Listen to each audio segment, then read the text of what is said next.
Don't you ever accuse me of a crime. I believe you just lied under oath, and this is on videotape. You said there's no evidence of crime. I'm showing you, here is a witness statement who called into the FBI's Threat Operations Center. Did a top official just deny evidence under oath? This hearing just exposed serious accountability questions. I'm going to show you two photos of former Prince Andrew. Prince Andrew attended various parties with Jeffrey Epstein. Under the law Congress passed, you were allowed to redact photos to protect the victims of Epstein's sex trafficking operation. You redacted the photos of this victim's face because you were following the congressional law. Is that correct?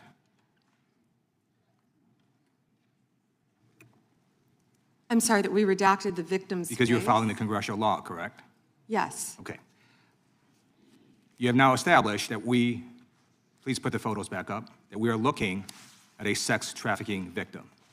Under the Federal Victims Trafficking Protection Act, not only is Jeffrey Epstein guilty, but anyone who patronizes Epstein's sex operation is also guilty of a crime.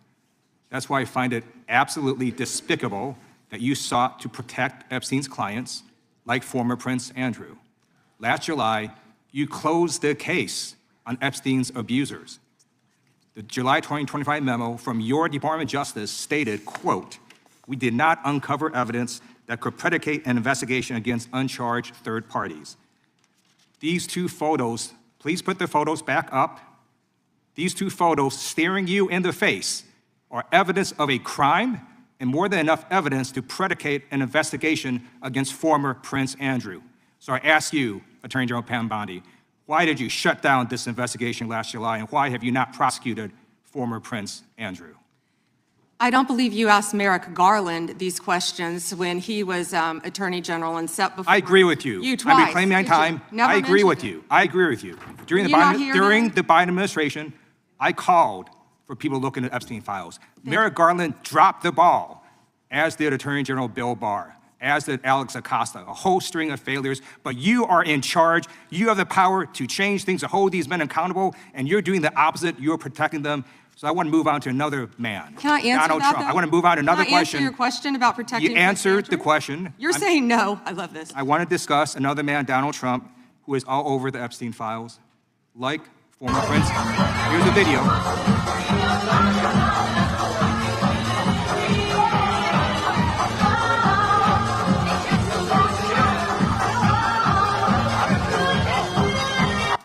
Like former Prince Andrew, Donald Trump attended various parties with Jeffrey Epstein. I want to know, were there any underage girls at that party or at any party that Trump attended with Jeffrey Epstein?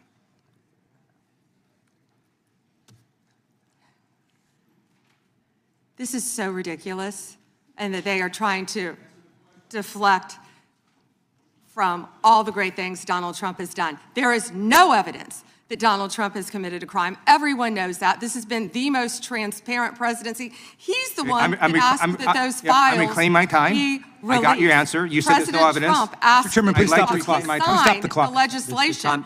This is I'd like to reclaim my time. Time belongs to the gentleman from California. Okay. I'm going to put up another document from a witness who called the FBI's National Threat Operations Center, because I believe you just lied under oath. There is ample evidence in the Epstein file. Don't you ever accuse me of a crime. I believe you just lied under oath, and this is on videotape. You said there's no evidence of crime. I'm showing you, here is a witness statement who called into the FBI's Threat Operations Center. He drove Donald Trump around in a limo. He overheard what Donald Trump said to Jeffrey on his cell phone. He was so angry, he was gonna stop a limo and hurt Donald Trump. And he met a girl who said she was raped by Donald Trump and Jeffrey Epstein. She later had her head blown off, and officers at the scene said that could not have been suicide. No one at the Department of Justice interviewed this witness. You need to interview this witness immediately. Epstein should rot in hell, so should the men who patronized his operation. And as we say here today, there are over 1,000 sex trafficking victims, and you have not held a single man accountable. Shame on you. If you had any decency, you would resign right after this hearing concludes. The gentleman has expired. What this moment really highlights is something bigger than the back and forth we just saw.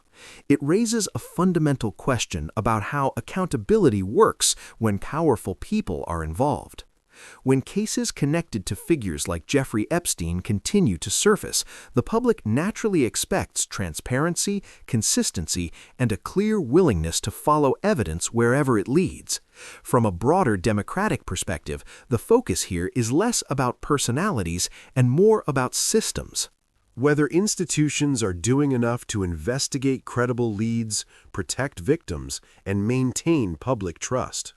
When lawmakers like Ted Lieu push for answers, it reflects a wider demand for oversight, not just outcomes. At the same time, it's important to separate allegations from proven facts. Investigations require evidence, process, and fairness, but scrutiny and questioning are also essential parts of a functioning democracy. That balance between due process and accountability is what's really being tested here. So as you think about this, ask yourself, are institutions meeting the standard people expect when it comes to transparency and justice? If you found this breakdown helpful, make sure you like the video, subscribe to the channel, and stay engaged for more clear, in-depth analysis.